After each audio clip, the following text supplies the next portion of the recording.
దేశ విద్రోహక శక్తులు ఏవైతే ఇప్పుడు మన దేశంలో దూరాయో వాళ్ళకి ఊహించినటువంటి షాక్ తగిలింది నరేంద్ర మోదీ నుంచి. నిన్న ఆయన వెనక్కి తగ్గి సోనం వాంగ్చుక్ యొక్క డిమాండ్లు నెరవేరుస్తామని చెప్పి ఆయన్ని దీక్ష విరమింపజేయడం, ఇక్కడ విద్యార్థులందరూ సంబరాలు చేసుకోవడం అనేది పైనున్నటువంటి వారు ఊహించలేకపోయారు. వాళ్ళకి ఇక్కడ నీట్ పరీక్షకి లీకేజ్ న్యాయం జరగడమో లేకపోతే విద్యార్థులకి న్యాయం జరగడమో కాదు, ఈ దేశంలో అల్లుకొల్లాలనేది కొనసాగాలి.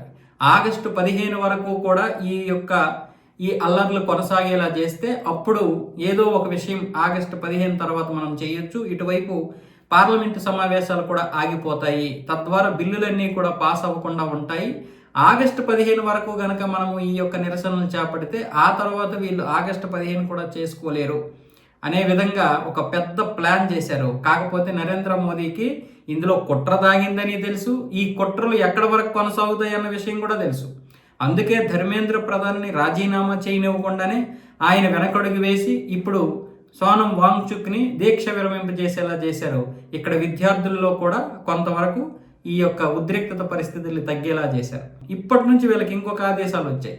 ఎట్టి పరిస్థితుల్లోనూ మీరైనా సరే ఈ యొక్క ఉద్యమాన్ని ముందుకు తీసుకువెళ్ళండి అని చెప్పి. ఎందుకు అంటే ఈ ఆగస్టు 15 వరకు వీళ్ళు ఎలాగో వాంగ్చుక్ చేస్తారు అనుకున్నాం, చేయలేదు, మీరైనా తీసుకుని వెళ్ళండి అని చెప్పి వీళ్ళకి ఆదేశాలు వచ్చాయి.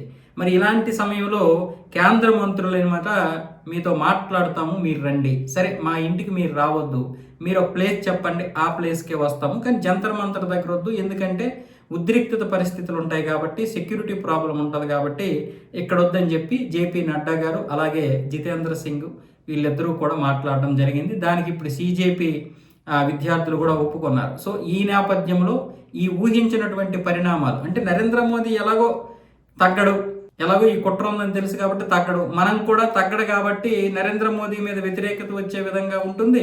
పైగా ఆగస్టు 15 వరకు కూడా ఈ యొక్క నిరసనలు చేపట్టితే దేశానికి అప్రతిష్ట వస్తుంది.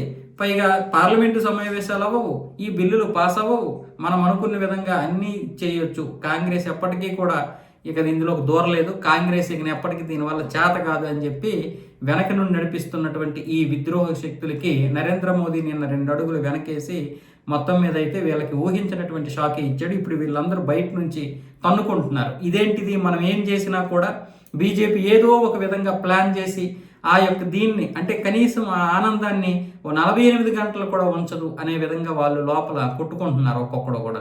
మనకు తెలుసు ఖచ్చితంగా దీని వెనక పెద్ద కుట్ర ఉందని. మనకి ఇంత తెలిసినప్పుడు నరేంద్ర మోదీకి ఆయనకి ఉన్నటువంటి ఇంటెలిజెన్స్కి తెలియదా? ఆయన పైన ఎన్నో టీంలు ఉంటాయి, ప్రైవేట్ టీంలు కూడా ఉంటాయి. వీళ్ళందరూ ఏం చేస్తున్నారో ఏం జరగబోతుందో ఢిల్లీలో తెలియదా వాళ్ళకి? అందుకే నిన్న 2 అడుగులు వెనక్కేసి ఆయనే స్వయంగా రంగంలోకి దిగి మొత్తం చక్కదిద్దేటటువంటి ప్రయత్నాలు చేశారు.